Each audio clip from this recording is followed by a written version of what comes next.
ان الحمد للہ وحدہ والصلاة والسلام علی من لا نبی بعدہ۔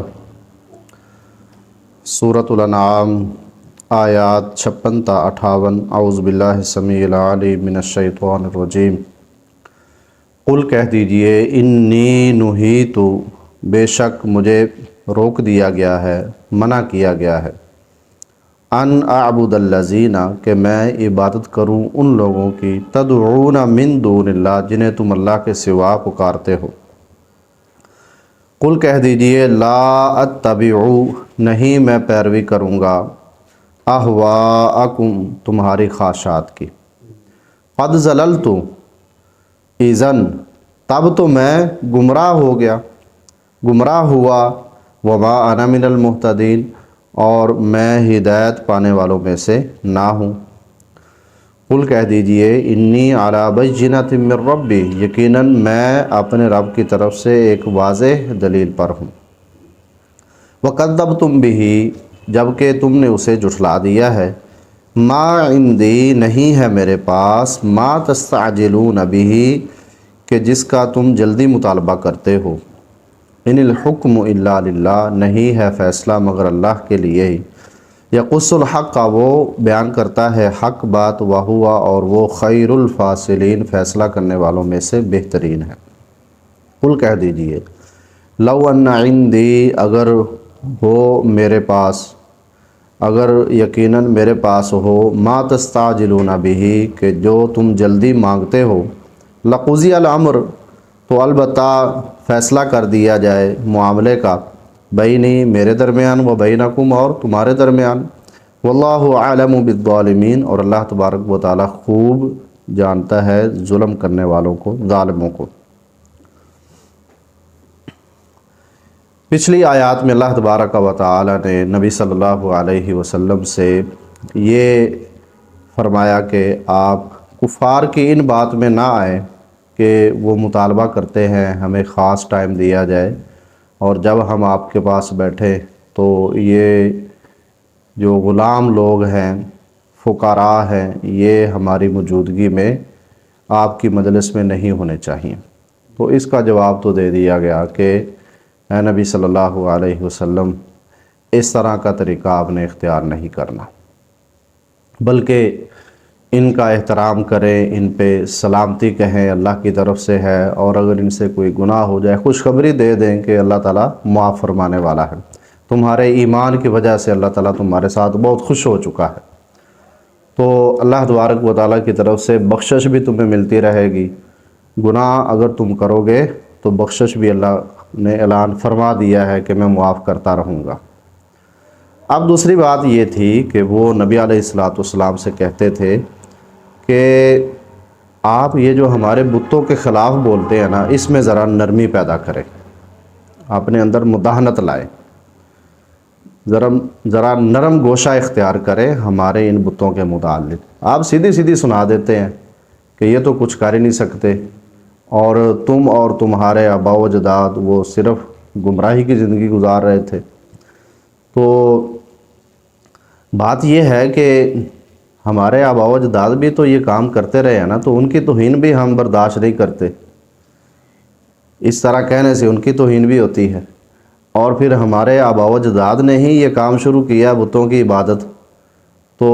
پھر یہ بت بھی تعظیم والے نہ ہوئے آپ کے عقیدے کے مطابق، تو اتنی توہین ہم برداشت نہیں کر سکتے۔ اجعل الآلہۃ الہا واحدا ان ھذا لشیء عجاب،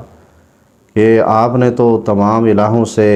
منہ موڑ کر صرف ایک الہ کے متعلق بتا دیا ہے کہ وہی تمہارا معبود ہے، اسی کی تم عبادت کرو گے۔ یہ بڑی عجیب بات کی آپ نے، یہ ہماری سمجھ میں آنے والی نہیں ہے، تو اس میں ذرا مداہنت اختیار کریں، اور اتنا سخت رویہ نہ اپنائیں ہمارے بتوں کے متعلق۔ تو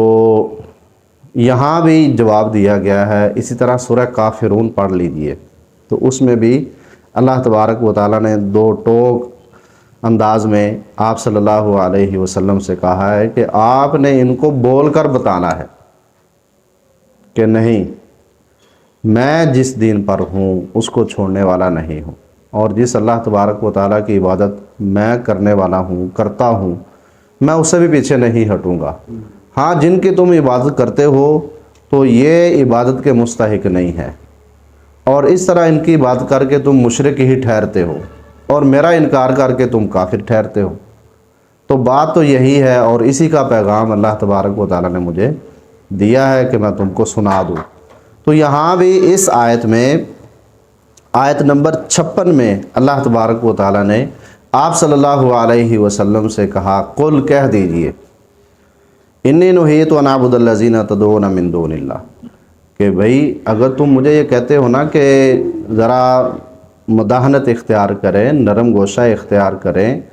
اور ہمارے ادارے میں بھی آ جایا کریں، ہمارے بتوں کے پاس جہاں ہم بیٹھتے ہیں وہاں ذرا بیٹھک کر لیا کریں، آ جایا کریں، تو ہم حوصلہ افزائی ہماری ہو جائے گی، تو ہم آپ کی مجلس میں آ جایا کریں گے،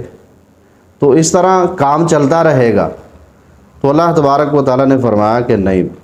قل انی نہیت ان اعبد الذین تدعون من دون اللہ، اللہ تبارک و تعالیٰ کی طرف سے مجھے پابند کیا گیا ہے کہ میں نے تمہارے معبودوں کی عبادت نہیں کرنی۔ اب ظاہری بات ہے وہ دعوت دیتے تو تھے نا، کہتے تو تھے کہ یہ ذرا جو آپس میں انتشار پیدا ہو چکا ہے اس کو کور کیا جائے، ذرا امن کا ماحول پیدا کیا جائے۔ تو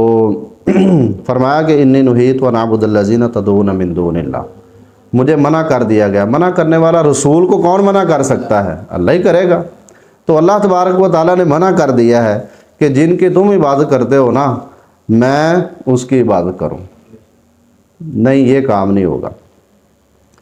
اور دوسرا پھر مجھے اللہ نے منع کیا ہے کیا؟ کہ تمہارے ان خواہشات کے پیچھے نہ چلو۔ یہ جو تم مجھے آ کے کہتے ہو اور دعوت دیتے ہو، قل لا اتبع اہواءکم، اے نبی صلی اللہ علیہ وسلم دو ٹوک الفاظ میں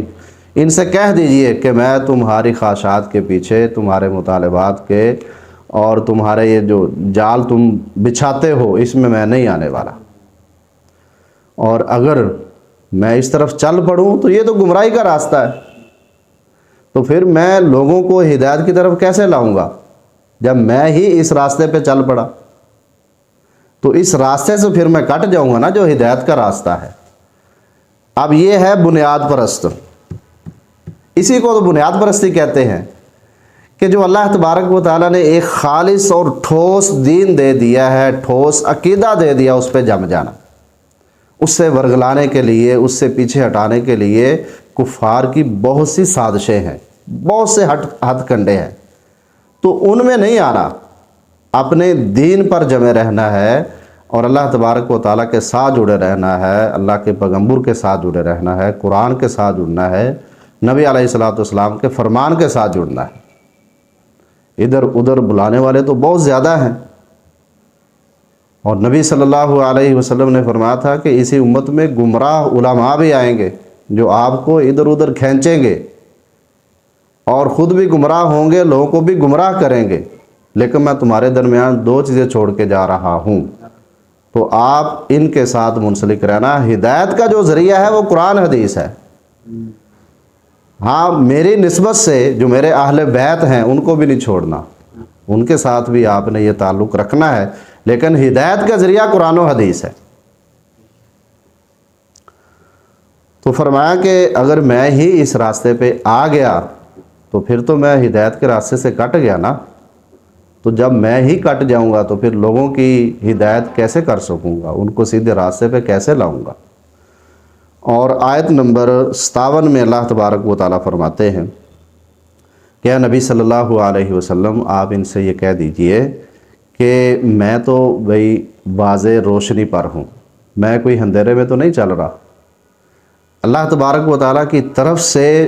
مجھ پہ وحی نازل ہوتی ہے، اور میرا چلنا پھرنا اٹھنا بیٹھنا بات کرنا وہ تو اللہ کی وحی کے مطابق ہے، اور جب اللہ تبارک و تعالیٰ کی وحی کے مطابق ہو تو اس میں کوئی اندھیرا، اس میں کوئی شک، اس میں کوئی تردد، اس میں کوئی باطل کی بات، کوئی جھوٹ، کوئی شیطان کا حصہ تو نہیں نہ ہوتا۔ وہ تو اللہ تبارک و تعالیٰ کی طرف سے مجھے احکامات دیے جا رہے ہوتے ہیں وحی کی صورت میں، علی بینۃ من ربی، یہ ہے بینہ جو اللہ تبارک و تعالیٰ کی طرف سے وحی مجھ پہ نازل ہوتی ہے۔ تو میرا اٹھنا بیٹھنا اسی کے حکم کے مطابق ہے۔ اس لیے تو اللہ تبارک و تعالیٰ نے فرمایا لقد کان لکم فی رسول اللہ اسوۃ حسنہ، تمہارے لیے اللہ کے رسول صلی اللہ علیہ وسلم کی زندگی بہترین نمونہ ہے، کیونکہ ان کا اٹھنا بیٹھنا، بات کرنا، کسی چیز کو چھوڑ دینا، کسی کو اختیار کرنا، یہ اللہ کے حکم سے ہے۔ تو فرمایا کہ وَكَذَّبْتُمْ بِهِ، لیکن جو میں نے تمہارے سامنے ایک واضح اور روشن راستہ رکھا ہے، تم نے اس کا انکار کر دیا، تم خود ہی اندھیرے میں رہنا چاہتے ہو۔ اور دوسری بات یہ ہے کہ یہ تم بار بار مجھ سے مطالبہ کرتے ہو نا کہ بھئی اگر ہمارے اوپر کوئی آفت آنے والی ہے تو لے آ، بار بار ڈراتے ہو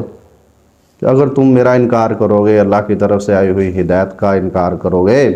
تو تمہارے اوپر یہ آفت آئے گی، اللہ کی پکڑ میں آ جاؤ گے، تو لے آ جو آپ کہتے ہیں، اس میں دیر کیوں کرتے ہیں؟ اور پھر معجزات بھی اپنی مرضی کے مطابق مانگتے تھے نا کہ آپ یہ کر دے تو اب ہم ایمان لائیں گے۔